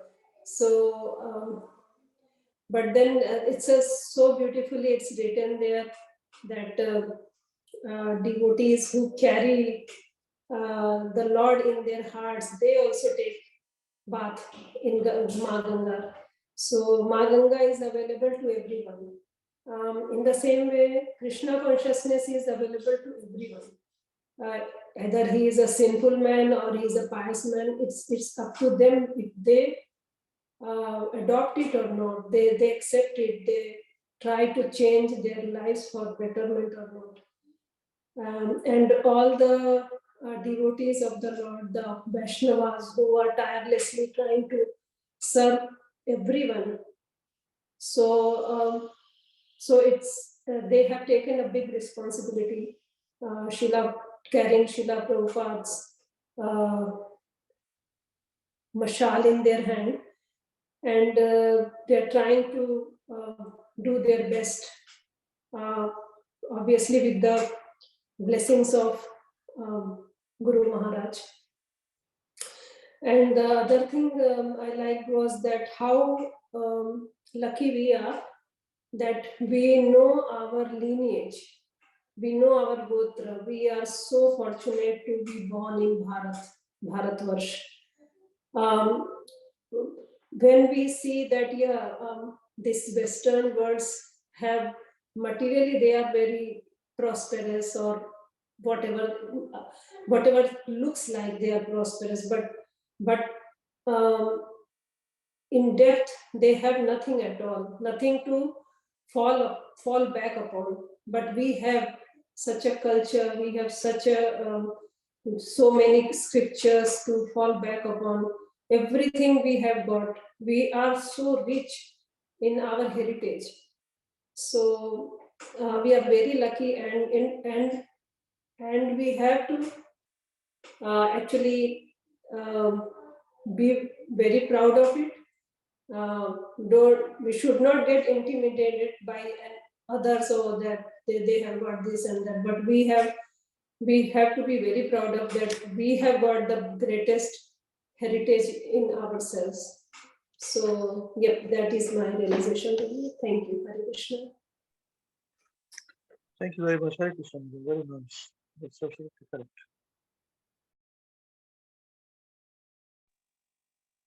Yes, we'd like to go next.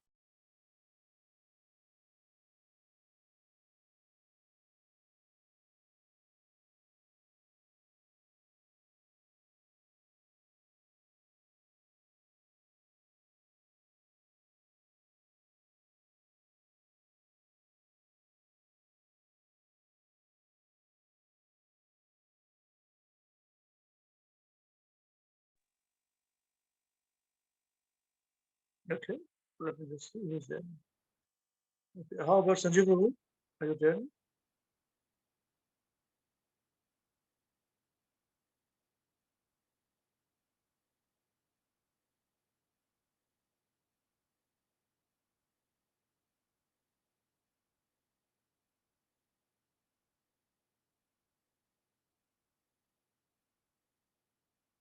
Okay, what about Dolly Mataji? Hare Krishna. Hare Krishna, Hare Krishna.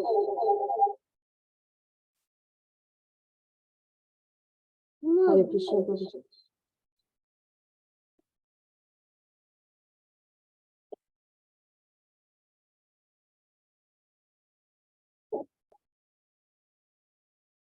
Hare Krishna. Just continue. Thank you so much, Prabhuji, for giving such a great information about how Mother Ganges is so important. Like, we always know that in spite of so many impurities, as we discussed, Mother Ganges still is so pure. Like, people all over the world, they just go to take bath in Mother Ganges to release their impurities from inside in them. And yes, this is, and that's the only, because there's so many, there is so many other rivers in this world, but Mother Ganges is such an one like very auspicious considered that it just really, takes all the impurities. But the thing is, like, as we devotees, we just for us we have been realizing that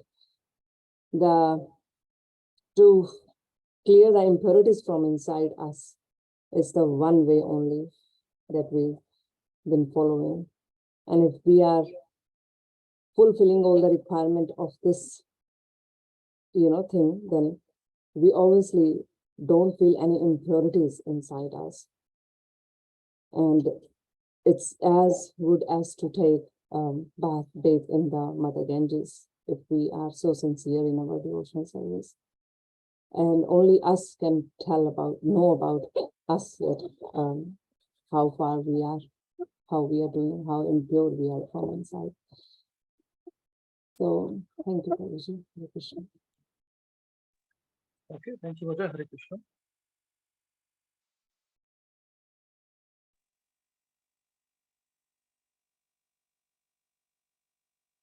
Hare Krishna. Thank you very much, Ramesh Prabhu, for the nice class. Before I just know about the Ganga only when we watch the Mahabharata, and it's the starting point. Thank you very much, Prabhu, for explaining all the previous history, how everything about the how the Ganga Ma existed, and all the lineage step by step. You told us so many names, but it's not easy to remember all of them. I tried to write down few, but it's missed. Some of them are missed it. But this is new information for me. And then other point, as all the devotees, most of the devotees are shared about the Ganga Mata was concerned about her, how if the sinful devotees are, if they take shower, how she will purify herself. That was a new point for me as well, that I never thought about this, that the 2 points there you shared, Prabhuji, that one is that the who will control the wave, water wave, and then the second one is how she will be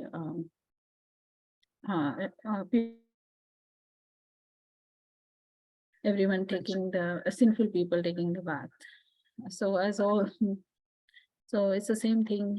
I'm thinking that we also have the big responsibility, and then to be a pure,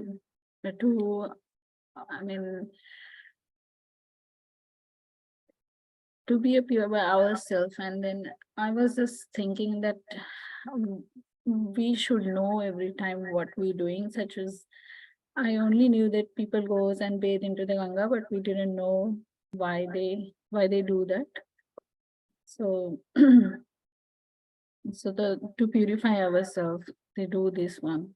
But there was a concern or the question in my mind that to be really that the purer someone that we can take a bathe in the Ganga like that.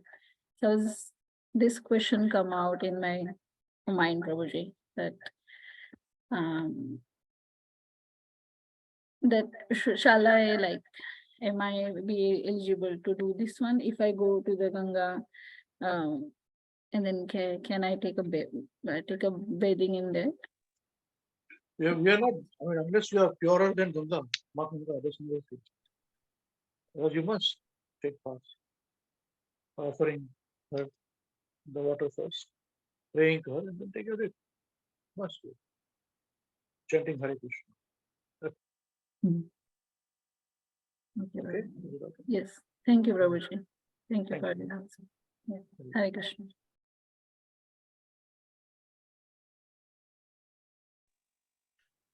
Hare Krishna, Babaji. Hare Krishna, Babaji. This is Sanjeev. Yes, sir. Please continue. Yeah, thank you very much for your nice class, and it was very this topic is very important topic, and you said that is you always wanted to talk on this.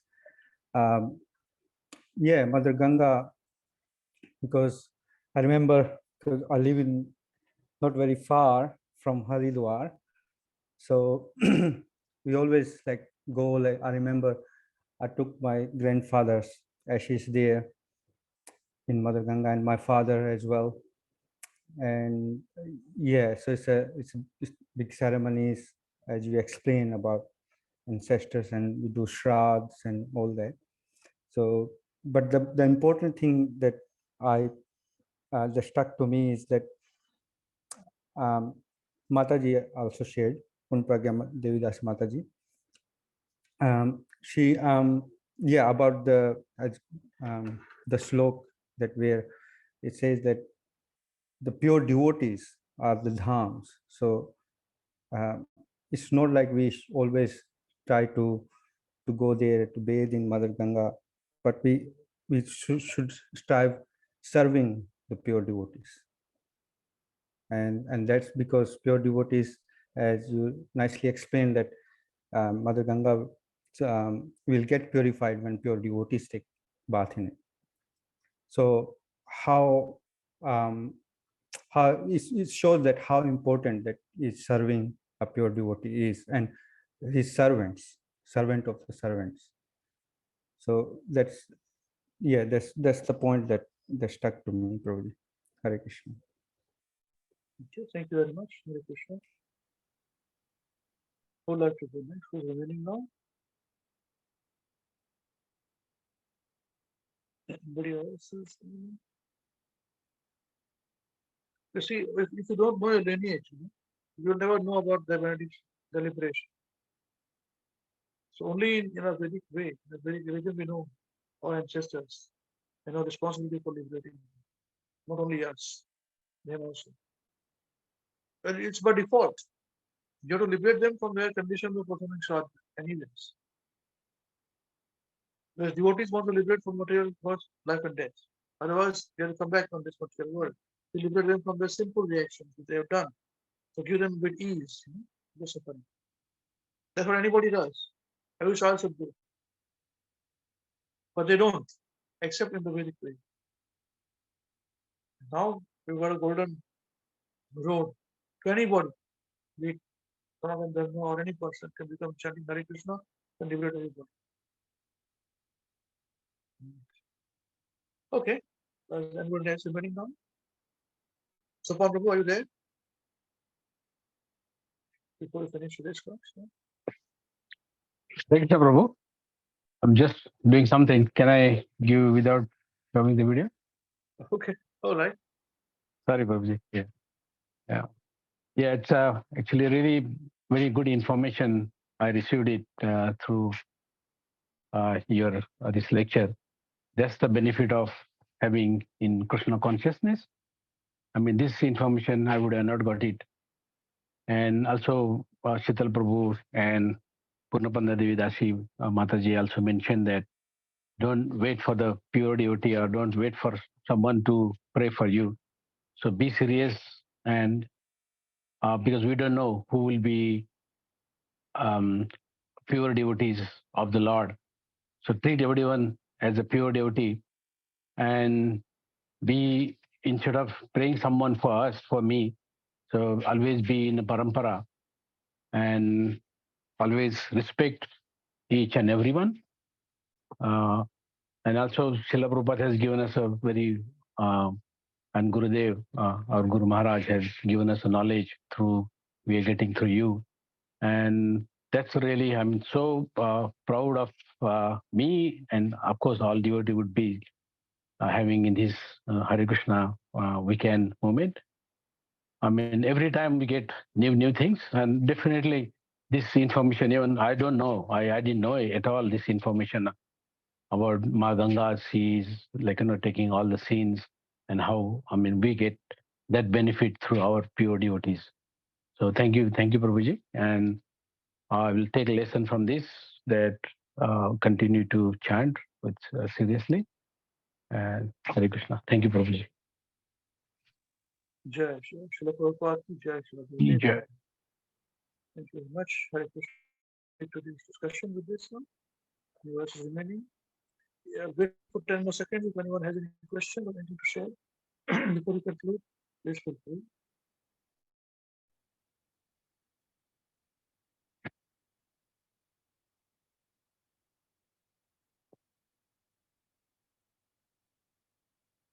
Okay, so with this, we conclude today's discussion. Now, whose turn is it to sing Maharaj, please hear us today? Is it my turn? Hare Krishna Prabhuji. Hare Krishna, Mataji. It's your turn, is it? Navina Mataji's turn today. It's my turn, Prabhuji. Very nice. Your health is all right? You're back in action now? Yes, Prabhuji. Good to hear. Good to hear. Okay? Sing very nicely. Okay. Show your father also along behind you. We can see her. Ah, yes, that's fine. All of you, children should have your parents also with you. Thank you. 1, 2, 3, start. Maharaj, Maharaj, please hear us. Maharaj, Maharaj, please hear us. We have learned some real good stuff. We have learned some real good stuff. Maharaj, we have learned one thing. Maharaj, we have learned one thing. And today for you, we will sing. And today for you we will sing. If our room is clean, If our room is clean, then our mind is clean. then our mind is clean. If our mind is clean, If our mind is clean, we can do anything. we can do anything. If our room is dirty, If our room is dirty, then so are we. then so are we. And if we are dirty, And if we are dirty, we are happy. we're not happy. Wasting time Wasting time is the greatest crime, is the greatest crime, because wasted time because wasted time means a wasted mind. means a wasted mind. So best use your time So best is your time when you're in your prime, when you're in your prime, and your whole life and your whole life will be sublime. will be sublime. If your health is gone, Health is gone. If his wealth is gone. if your wealth is gone, If your wealth is gone, then there's nothing wrong. then there is nothing wrong. But if your health is gone, But if your health is gone, that's a different song. that's a different song. But if your character dies, But if your character dies, then the world will cry. then the world will cry. Only saintly behavior Only saintly behavior lets humanity thrive. lets humanity thrive. Hare Krishna, Hare Krishna, Krishna Krishna, Hare Hare, Hare Rama, Hare Rama, Rama Rama, Hare Hare. Hare Krishna, Hare Krishna, Krishna Krishna, Hare Hare. Hare Rama, Hare Rama, Rama Rama, Hare Hare. We must always remember Krishna We must always remember Krishna and never forget him too. and never forget him too. But how will we to practice this with so many things to do? But how are we to practice this with so many things to do? That is the greatest question. That is the greatest question. And here is the greatest clue. And here is the greatest clue. You must learn to work so nicely that Krishna remembers you. You must work so nicely that Krishna remembers you. So listen very closely So listen very closely and make your thinking sharp. and make your thinking sharp.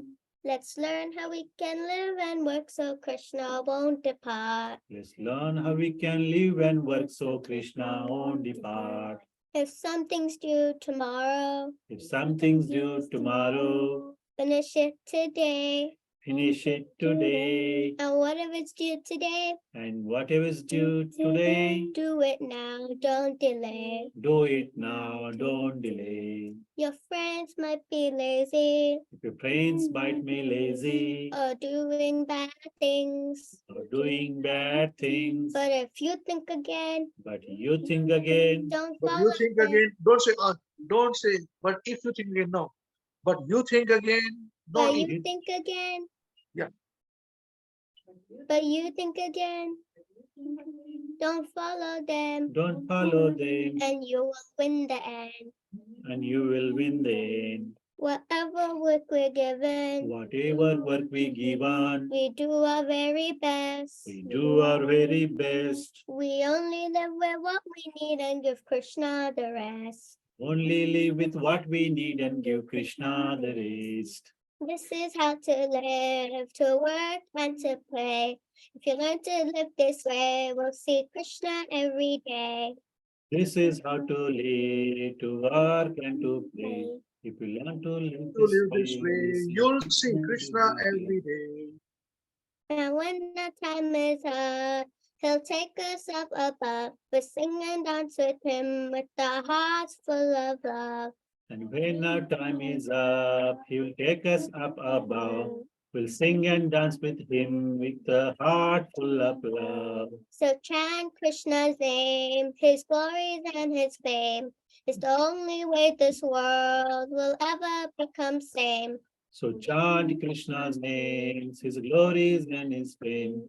This is the only way this world will ever become sane. Now please ask this greatest question. Now please ask this greatest question And find this greatest clue. and find this greatest clue. You can only remember Krishna You can only remember Krishna if Krishna remembers you. if Krishna remembers you. Hare Krishna, Hare Krishna, Krishna Krishna, Hare Hare, Hare Rama, Hare Rama, Rama Rama, Hare Hare. Hare Krishna, Krishna Krishna, Hare Hare, Hare Rama, Rama Rama, Hare Hare. Jai Zolineshwara Mahavishnu Goswami Maharaj Shila Gurudev ki Jai. Jagat Guru Shila Prabhupada ki Jai. Krishananda Koti Vaishnava Vrinda ki Jai. Shri Nitai Gaur Chandra Premanande Hari Hari Bol. Grantaraj Srimad Bhagavatam ki Jai. Jai. Shri Chaitanya Charitamrita ki Jai. Namo Vishwabhadaya Krishna Bhutale Mahavishnu Goswami. Namo Vishwabhadaya Krishna Bhutale Bhakti Vedanta Swami. Namaste Saraswati Devi Gopal Krishna. Hare Krishna. So with this